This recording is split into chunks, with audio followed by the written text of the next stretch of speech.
मंगल मूर्ति राम दुलारे, आन पड़ा अब तेरे द्वारे। हे बजरंग बली हनुमान, हे महावीर करो कल्याण, हे महावीर करो कल्याण। तीनों लोक तेरा उजियारा, दुखियों का तूने काज संवारा।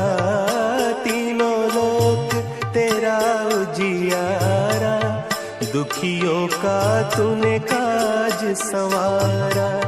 हे जगवंदन केसरी नंदन, हे जगवंदन केसरी नंदन।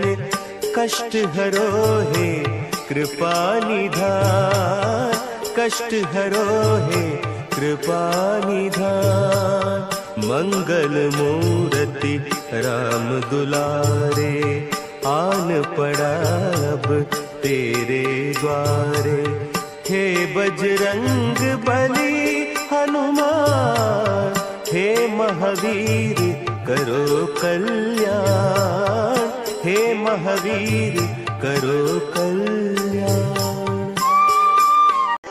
जय बजरंगबली, जय श्री राम। प्रिय भक्तों, हनुमान गाथा चैनल में आपका स्वागत है। पिछले एपिसोड में हम जाने थे कि कैसे बाली कुंदरा से बोलते हैं कि शबरी को ले जाकर चौराहे पर बांध दो और वहां सभी प्रजा मिल करके इसके ऊपर पत्थर मार मार कर इसे मार देंगे। इसे मारो और पत्थर मार मार कर इसे मार दो। जैसे ही किष्किंधा के सभी नागरिक पत्थर से वार करना शुरू करते हैं, तभी वहां जामंत जी पहुंच जाते हैं और जामंत जी देखते ही पहचान जाते हैं कि ये तो मतंग ऋषि की शिष्या शबरी है। और वहां आकर शबरी को बचाते हैं और शबरी को बचाकर किष्किंधा के राजमहल में ले जाते हैं। मुझसे घोर अपराध हुआ है, मैं अनजाने में बहुत बड़ा अपराध कर रहा हूँ। पहले ही मतंग ऋषि मुझसे बहुत रुष्ट रहते हैं और अब मैं उनके शिष्या को प्रताड़ित किया हूँ। अब वो मुझे कैसे क्षमा करेंगे और मैं उनसे कैसे क्षमा मांगने जाऊंगा। फिर सुग्रीव जी के कहने पर बाली शबरी के पास जाते हैं और शबरी से क्षमा मांगते हैं। जब बाली शबरी से क्षमा मांगते हैं तो शबरी बोलती हैं, इसमें क्षमा मांगने की कोई जरूरत नहीं है, क्योंकि इसमें आपका कोई दोष नहीं है। यदि आपके जगह पर यहाँ कोई और होता तो भी वही करता जो आपने किया है। और आपकी मारुति के प्रति इस प्रेम को देखकर तो मैं ऐसे भी बहुत खुश हूँ। जामंत जी बोलते हैं, किंतु अब शबरी से कोई किसी भी तरह का प्रश्न नहीं पूछेगा, क्योंकि अगर शबरी के साथ मारुति गया है तो इसमें चिंता की कोई बात नहीं। अगर शबरी के साथ मारुति कहीं भी गया है तो उसका फल अच्छा ही होगा और फिर मारुति सुरक्षित ही होगा। इसलिए ना तो हमें चिंता करने की जरूरत है और न ही शबरी से ज्यादा पूछने की जरूरत है। उधर मारुति पितृलोक पहुंच जाते हैं और पितृलोक में पहुंचकर वहां उपस्थित सभी पितृ आत्माओं से आग्रह करते हैं कि यदि मेरे तारा मौसी के गर्भ में जाने वाली आत्मा यहाँ उपस्थित हो और मेरे तारा मौसी के गर्भ में चलकर गर्भ धारण में सहायता करें।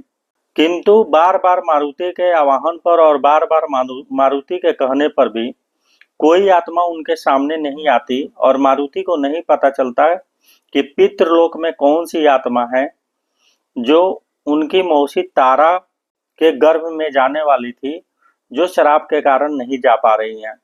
जब कहीं से कोई जवाब नहीं मिलता तो मारुति पवन देव से सहायता लेते हैं और पवन देव का आवाहन करते हैं। और पवन देव बतलाते हैं कि देखो, पितृलोक की स्वामी आर्यमा होती हैं, जो श्राप रूपी रुकावट के कारण नहीं जा पाई। आर्यमा फिर उस पितृ आत्मा के पास लेकर जाते हैं और जाकर बोलते हैं, यही वो आत्मा है जो तारा के गर्भ में गर्भ धारण करने के लिए जाना था।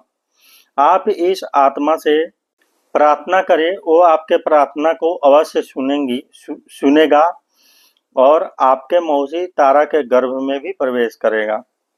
आर्यमा के मार्गदर्शन से मारुति ठीक वैसा ही करते हैं और उस आत्मा से प्रार्थना करते हैं। मारुति की प्रार्थना को सुनकर वो आत्मा प्रकट हो जाती है और बोलती है, हे रुद्रावतार, मुझे तो आपके दर्शन पाकर ही मैं धन्य हो गया और फिर मैं बहुत भाग्यशाली हूँ जो आप हमें यहाँ लेने के लिए आए हैं और फिर मैं वहाँ जन्म लेकर भी आप ही के साथ बड़ा होऊंगा। मेरे तो भाग्य ही खुल गए। ये बोलकर आत्मा बोलती है कि ठीक है, मैं आपके मौसी तारा के गर्भ में और सबरी माता के कहने पर मैंने वहाँ एक अनुष्ठान कराया और वहाँ से एक मैं विशेष फल जो दिव्य फल है लेकर आया हूँ। ये दिव्य फल खाने से तारा और बाली दोनों माता पिता बन सकते हैं। ये बोलकर मारुति उस फल के साथ बाली और तारा को उनके कक्ष में ले जाते हैं और फल काटकर तारा और बाली दोनों को खिलाने लगते हैं। इधर सबको लगता है कि सबरी इतना कष्ट बाली की भलाई के लिए ही सही है और फिर बाली ही उन्हें इतना ज्यादा प्रताड़ित किया है, तो सभी लोग मिल करके सबरी का बहुत ज्यादा वंदना करते हैं और क्षमा मांगते हैं और आदर सत्कार के साथ सबरी को विदा कर देते हैं। फिर जब जैसे ही सिंह लग्न और रोहिणी नक्षत्र की शुरुआत होती है तो मारुति पितृ आत्मा का आवाहन करते हैं और तारा के गर्भ में प्रवेश करने के लिए बोलते हैं। आत्मा वहां आती है और तारा के गर्भ में प्रवेश कर जाती है। तारा को गर्भ धारण होने का आभास होता है और राजवैद्य को नाड़ी परीक्षण के लिए बुलाया जाता है। अगले एपिसोड में हम जानेंगे कि कैसे मारुति अंजन प्रदेश आते हैं तो अंजना मारुति को नहीं पहचान पाती है। इस वीडियो को राम भक्त और हनुमान भक्तों तक पहुंचाने के लिए इस वीडियो को शेयर करें। अगर आपको इस वीडियो से कुछ नया जानने को मिला हो तो इस वीडियो को लाइक करें और आगे की कहानी लगातार जानने के लिए हनुमान गाथा चैनल को सब्सक्राइब करें। नमस्कार।